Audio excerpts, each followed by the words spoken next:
नमस्कार प्रिय विद्यार्थियों, स्वागत है आपका हमारे YouTube चैनल पर। तो डियर स्टूडेंट, आज हम इस वीडियो में अध्यापन करने वाले हैं कक्षा 8 की हिंदी विषय की वसंत भाग 3, इसके पाठ संख्या 1 लाख की चूड़ियाँ। इस पाठ का संपूर्ण सॉल्यूशन इस वीडियो के माध्यम से हम करने वाले हैं, यानी कि इस पाठ के जितने की भी प्रश्न तथा उनके उत्तर हैं सभी का सॉल्यूशन इस वीडियो के माध्यम से हम करेंगे। प्रिय विद्यार्थियों, आपसे रिक्वेस्ट है वीडियो को ज़्यादा से ज़्यादा लाइक तथा शेयर कीजिए। चैनल पर नए हैं तो चैनल को सब्सक्राइब कीजिएगा, क्योंकि इस टाइप का कंटेंट हमारे यूट्यूब चैनल के माध्यम से आपको उपलब्ध करवाया जा रहा है।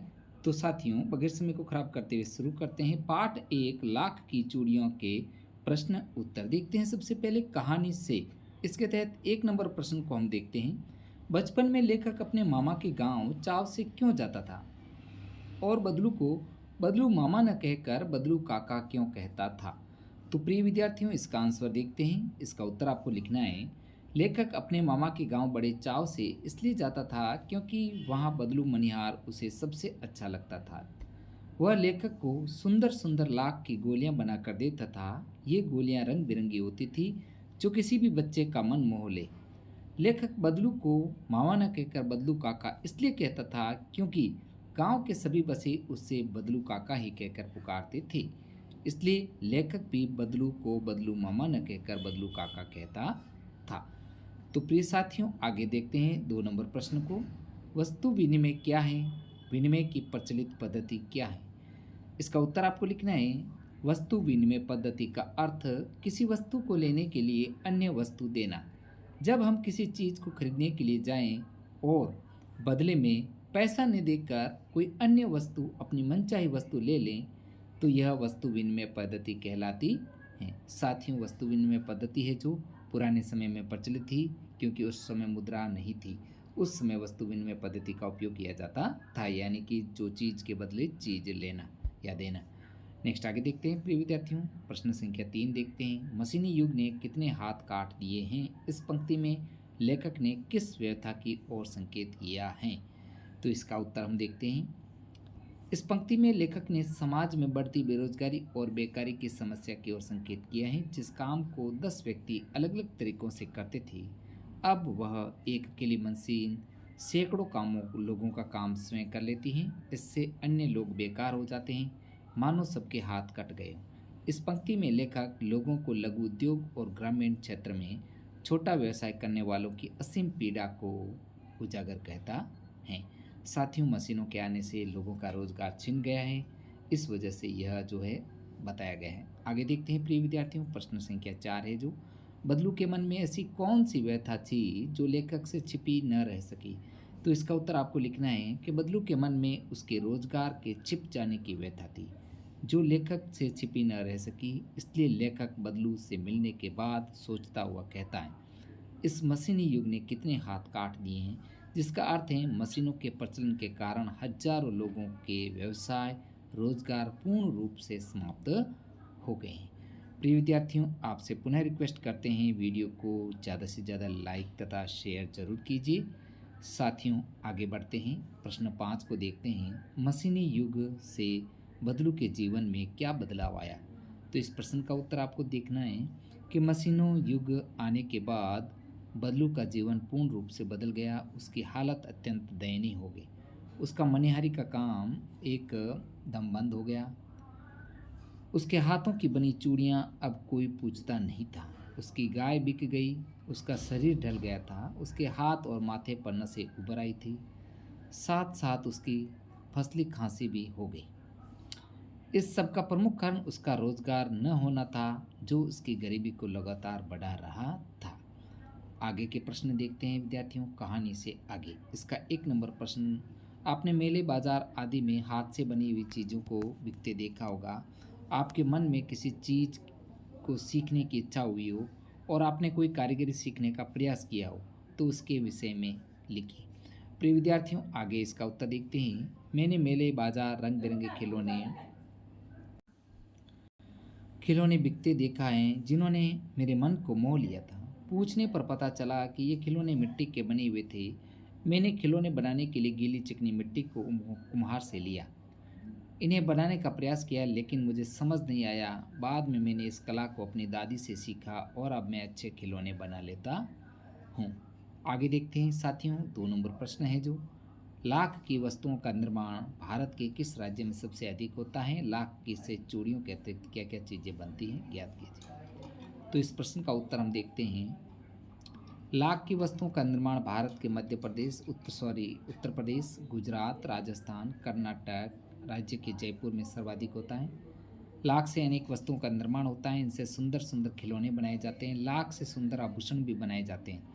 इनमें चूड़ियाँ, कंगन आदि मुख्य रूप से आते हैं। आगे है अनुमान और कल्पना से संबंधित प्रश्न है। 1 नंबर प्रश्न है जो घर में मेहमान आने पर आप उसका अतिथि सत्कार कैसे करेंगे?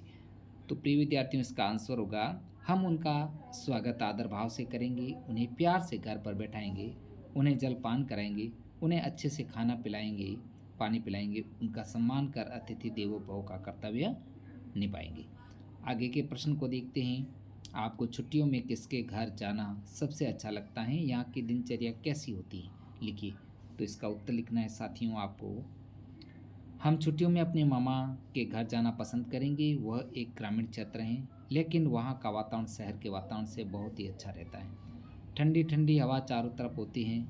सुबह सुबह सैर करना मुझे बहुत अच्छा लगता है। मौसम अत्यधिक सुहाना हो जाता है। गांव के चारों ओर हरे भरे वृक्ष उसकी शोभा को बढ़ाते हैं। वहाँ की दिनचर्या हमारे जीवन को एकदम जो है अलग है। नेक्स्ट आगे देखते हैं। प्रश्न संख्या 3 है जो मशीनी युग में अनेक परिवर्तन आए दिन होते रहते हैं। आप अपने आसपास के इस प्रकार के किसी परिवर्तन का उदाहरण चुनिए और उनके बारे में लिखिए। तो इस 3 नंबर प्रश्न का उत्तर है, यह सत्य है कि प्रतिदिन मशीनी युग में नए नए परिवर्तन होते रहते हैं। इस परिवर्तन का एक अनोखा उदाहरण इन्वर्टर है। पहले लोगों के घर बिजली भी नहीं होती थी। धीरे धीरे यह परिवर्तन भी बदल गया, लेकिन इसके बाद भी बिजली का आना जाना होता रहता है। लेकिन अब परिवर्तन ये हुआ कि जब बिजली होती है तब इन्वर्टर नामक उपकरण बैटरी को चार्ज किया जाता है। उसके बाद कनेक्शन इस तरह से किया जाता है कि बिजली जाते ही इन्वर्टर की मदद से बिजली चल जाती है। यह परिवर्तन किसी चमत्कार से कम नहीं। आगे के प्रश्न देखते हैं। 4 नंबर प्रश्न है जो बाजार में बिकने वाले सामानों के डिजाइनों में हमेशा परिवर्तन होता रहता है। आप इन परिवर्तनों को किस प्रकार देखते हैं, आपस में चर्चा कीजिए। तो प्रिय विद्यार्थियों, इसका उत्तर आपको लिखना है कि आज का युग विज्ञान और तकनीक का युग है। आज प्रतिदिन नए नए आविष्कार और चीज़ें प्रचलन में रही हैं। बाजार अब पहले की तरह छोटा नहीं रहा। अब बाजार का रूप दिन प्रतिदिन बदलता रहता है। विभिन्न प्रकार के सामान के डिजाइनों में परिवर्तन का कारण लोगों को रुचि के बढ़ाता है। यह स्पष्ट रूप से माना जाता है कि परिवर्तन ही जीवन है। साथियों, प्रश्न संख्या 5 देखते हैं। तो प्लीज़ विद्यार्थियों, आपसे पुनः रिक्वेस्ट करते हैं वीडियो को लाइक तथा शेयर जरूर कीजिए। चैनल पर भी अगर नए हैं तो चैनल को सब्सक्राइब जरूर कीजिएगा। साथियों, देखते हैं 5 नंबर प्रश्न है जो हमारे खान पान, रहन सहन और कपड़ों में भी बदलाव आ रहा है। इस बदलाव के पक्ष विपक्ष में बातचीत कीजिए और बातचीत के आधार पर लेख तैयार कीजिए। तो साथियों, इसका उत्तर आपको लिखना है। आज के वैज्ञानिक और तकनीकी युग में बदलाव आना स्वाभाविक है। बदलाव हमारे खान पान, रहन सहन और कपड़ों में भी देखने को मिलता है। कुछ लोग आज फास्ट फूड को उचित ठहराते हैं और समझते हैं कि भाग दौड़ भरी जिंदगी में फास्ट फूड ही उत्तम भोजन है, जबकि अन्य कुछ लोग इसे शरीर के लिए हानिकारक मानते हैं। उनके अनुसार फास्ट फूड शरीर को गलाने और बिगाड़ने का काम करता है। यह पाश्चात्य संस्कृति का प्रभाव है जो दिन प्रतिदिन देखने को मिलता है। प्रश्न है आगे भाषा की बात। यहाँ पर 1 नंबर प्रश्न काफ़ी बड़ा है। इस प्रश्न को आपको जो है स्वयं देखना है। हम इसका उत्तर देख लेते हैं। बदलू को किसी बात की चिढ़ थी तो वह कांच की चूड़ियों से थी। नेक्स्ट आगे देखते हैं। इसकी व्याख्या है, इस जो है 1 नंबर का की व्याख्या के कि लेखक उस पंक्ति के माध्यम से बदलू मनियार की मनोदशा को दर्शाने चाहते हैं। वे कहते हैं कि बदलू संसार में सबसे अधिक यदि किसी बात से चिढ़ता है तो वो कांच की चूड़ियाँ थी। कांच की चूड़ियाँ मशीन युग के बढ़ते प्रचलन का प्रतीक हैं जो उसके मन को दुख और कष्ट पहुंचाती हैं। इसी कारण से बदलू कांच की चूड़ियों से चिढ़ता था। नेक्स्ट आगे देखते हैं। ख जो प्रश्न था, जो सुंदरता कांच की चूड़ी में होती है वह लाख में कहाँ संभव है? तो व्याख्या की जाती है इसकी कि लेखक ने उक्त पंक्ति बदलू मनिहार के मुख से कहलवाई, जो समाज में मशीन युग के बढ़ते प्रचलन पर गहरा कटाक्ष है। यह इस बात का एक गहरा दर्द लिए हुए। इस एक पंक्ति में समाज के एक बहुत बड़े वर्ग को कष्ट और पीड़ा की छाप लगी है, क्योंकि मशीन युग ने सभी छोटे मोटे व्यवसायों के हाथ काट दिए हैं। आगे का प्रश्न है 2 नंबर, बदलू कहानी की दृष्टि का पात्र हैं। तो यहाँ पर साथियों व्याकरण से संबंधित जो है प्रश्न है, तो इसके उत्तर है व्यक्तिवाचक। जैसे अब व्यक्तिवाचक संज्ञा के उदाहरण है उत्तर में बदलू और रज्जो। नेक्स्ट आगे है जातिवाचक संज्ञा के उदाहरण हैं लड़के और बच्चे, और भाववाचक संज्ञा के उदाहरण अच्छा और सुंदरता। साथियों, तो तीनों जातिवाचक, व्यक्तिवाचक और भाववाचक तीनों के उत्तर आपको उदाहरण लिखने हैं इसमें से देख करके। अब आगे 3 नंबर प्रश्न है जो गांव की बोली में कई शब्दों के रूप उच्चारण बदल जाते हैं। कहानी में बदलू समय को उस वक़्त उम्र वय को उम्र कहता है। इस तरह अपने अन्य शब्दों को खोज जिससे रूप में परिवर्तन हुआ है, अर्थ नहीं।